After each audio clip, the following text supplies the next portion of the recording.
खूनी कुआं। सीमा गर्मियों की छुट्टियों में अपनी नानी के गांव आई थी। सीमा नानी के घर पहुंचने के बाद अपनी नानी के पैर छूती है और उनसे आशीर्वाद लेती है। तभी उसकी नानी उससे कहती है, इतनी बड़ी हो गई मेरी सीमा, चल जल्दी से हाथ मुंह धो ले, मैं तेरे लिए खाना लगा देती हूँ। भूख लगी होगी ना? हाँ नानी, भूख तो लग रही है मुझे, आपके हाथ के बने हुए पीले दाल और चावल खाने की। कितना टाइम हो गया है मुझे आपके हाथ का बना हुआ दाल चावल खाए हुए। तू तो नौकरी में व्यस्त थी, तो तुझे कहाँ से टाइम मिलेगा अपनी नानी के लिए? और जब इतने टाइम बाद आई है तो ज्यादा टाइम के लिए रुक कर जाएगी तू। हाँ नानी, इस बार पूरे 2 महीने के लिए आई हूँ। सीमा की नानी अंदर जाकर उसके लिए खाना बनाने लगती है। सीमा कमरे में अकेली होती है, तभी उसे किसी औरत के रोने की आवाज सुनाई देती है। वो कभी खिड़की से बाहर झांकती है तो कभी दरवाजे से बाहर झांकती है। उसे समझ में नहीं आ रहा होता है कि आखिर रो कौन रहा है। तभी नानी खाना लेकर आ जाती है। वो अपनी नानी से कहती है, नानी, कोई औरत रो रही है क्या? मैं जब से यहाँ आई हूँ तब से मुझे यहाँ किसी औरत की रोने की आवाज आ रही है। हे भगवान, कहीं ये वही तो नहीं? बोलो ना नानी। अरे कोई नहीं रो रहा, ये तेरे मन का वहम है। और तू ना अब खाना खा ले, ज्यादा यहाँ वहाँ की बातों में ध्यान मत दिया कर। जल्दी से खाना खा और फिर मेरे साथ आ जा मेरे कमरे में, दोनों बैठकर खूब सारी बातें करेंगे। ऐसे ही अगले दिन सीमा अपनी नानी के साथ गांव के बाजार जा रही होती है। उसी रास्ते में फिर से किसी औरत के रोने की आवाज आती है। वो अपनी नानी से कहती है,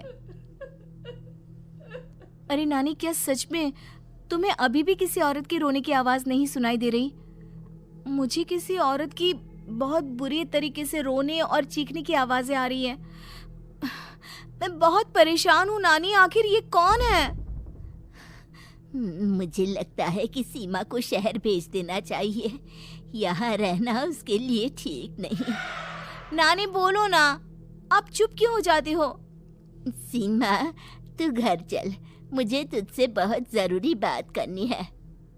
नानी सीमा को घर ले आती है और सीमा से कहती है, सीमा, कल सुबह तू शहर वापस चली जाएगी। अरे अचानक? आखिर क्या बात है नानी, आप मुझे ऐसे जाने को क्यों कह रही हो? मैं बस जो कह रही हूँ उस पर ध्यान दे। तू कल सुबह यहाँ से चली जाएगी, और ये बात मैं कोई मजाक में नहीं बोल रही। तू कल जाएगी तो मतलब जाएगी। अरे नानी, चली जाऊंगी मैं, ठीक है, पर आखिर बात क्या है ये तो बता दो। मम्मी से कोई बात हुई है या फिर मुझसे कोई गलती हुई है जो तुम मुझे अचानक से जाने के लिए बोल रही हो? देख सीमा, रात बहुत हो चुकी है और मुझे इस बारे में कोई बात नहीं करनी। चल, अब चल के मेरे साथ सो जा। सुबह की बस पकड़कर तुझे शहर भी तो जाना है। सीमा को अपनी नानी का ऐसा व्यवहार देखकर बहुत ही अजीब लगता है। उसे कुछ समझ में नहीं आ रहा होता है कि आखिर उसकी नानी उसे अचानक से गांव छोड़कर जाने के लिए क्यों कह रही है। ये सारी बातें सोचते सोचते सीमा की आंख लग जाती है और वो अपनी नानी के साथ सो जाती है। ऐसे ही आधी रात को सीमा को फिर से किसी औरत की रोने की आवाज सुनाई देती है। वो उस औरत की आवाज सुनकर बार बार करवटें बदल रही होती है और तभी उसे सपने में भी एक अजीब सी औरत की परछाई दिखाई देती है, जो इतना चीख चीख कर रो रही होती है कि सीमा डरकर उठ जाती है। वो पूरे पसीने पसीने हो रही होती है। वो अपने आसपास देखती है तो घर में बिल्कुल शांति का माहौल होता है। सीमा घबरा जाती है। वो अपनी नानी को जगाने की कोशिश करती है, मगर उसकी नानी नहीं जगती। सीमा को फिर से उस औरत की रोने की आवाज सुनाई देती है। आखिरकार सीमा अपने आप को रोक नहीं पाती और वो घर का दरवाजा खोलकर बाहर निकलती है। आखिर ये माजरा क्या है? आज तो मैं पता करके रहूंगी। अब आवाज का पीछा करते हुए सीमा आधी रात को गांव के चौपाल के पास बने कुएं के पास पहुंच जाती है, जहां कुएं की चारों ओर बेड़ियां लगी होती हैं। उन बेड़ियों में लगे हुए ताले के साथ एक लाल रंग का कपड़ा और माता रानी का कलावा बंधा होता है। उस कुएं में से सीमा को किसी के रोने की आवाज आती है। सीमा परेशान हो जाती है। इस कुएं में कौन है? कौन है यहाँ? सुनो, कौन है? कौन रो रहा है? वो चिल्ला चिल्ला कर पूछती है और साथ ही लोगों को जगाने की कोशिश करती है, मगर किसी को भी उसकी आवाज सुनाई नहीं देती। अब सीमा खुद उस कुएं के पास की बेड़ियों और तालों को खोलने की कोशिश करती है और किसी तरह कुछ देर की मशक्कत के बाद सीमा उसको खोल भी देती है। और जैसे ही वो कुआं खोलकर उसके अंदर झांकती है, सीमा उस कुएं में गिर जाती है। इतने में उसकी नानी की नींद भी खुल जाती है और सीमा को पास ना देखकर नानी परेशान हो जाती है।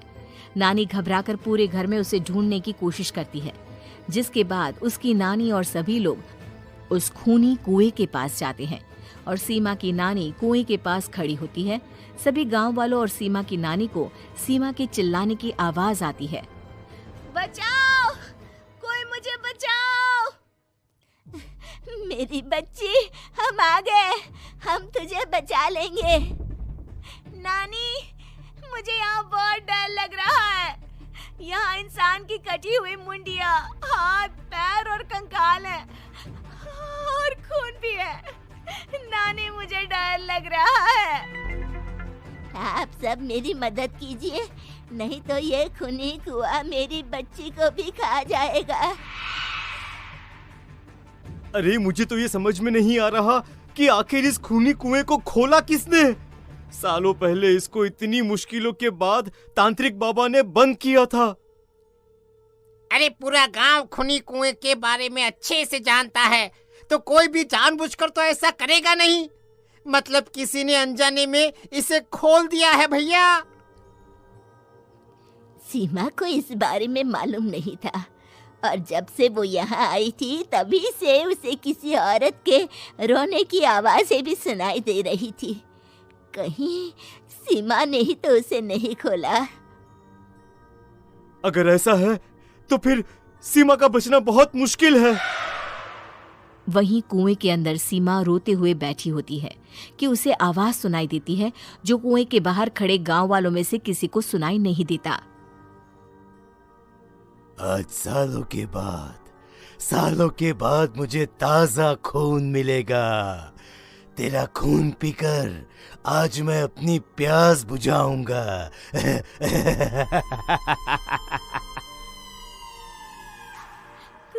कौन है? मत मारो प्लीज, मुझे जाने दो प्लीज। मैंने किसी का क्या बिगाड़ा है? वो तुझे मरने के बाद पता चल ही जाएगा। जितने में गांव वाले और सीमा की नानी कुछ सोच पाते, उतने में उन्हें सीमा के चिल्लाने की आवाज आती है और अगले ही पल सब शांत हो जाता है। क्या हुआ? सीमा, मेरी बेटी। माफ करना बहन, लेकिन अब सीमा वापस नहीं आएगी। हमें एक बार फिर से कुएं को बंद करना होगा। गांव वाले तभी तांत्रिक को बुलाकर लाते हैं। एक बार फिर अपनी शक्ति से तांत्रिक बाबा उस कुएं को हमेशा हमेशा के लिए बंद कर देते हैं और वहां एक बोर्ड लगा दिया जाता है कि यहाँ आना मना है।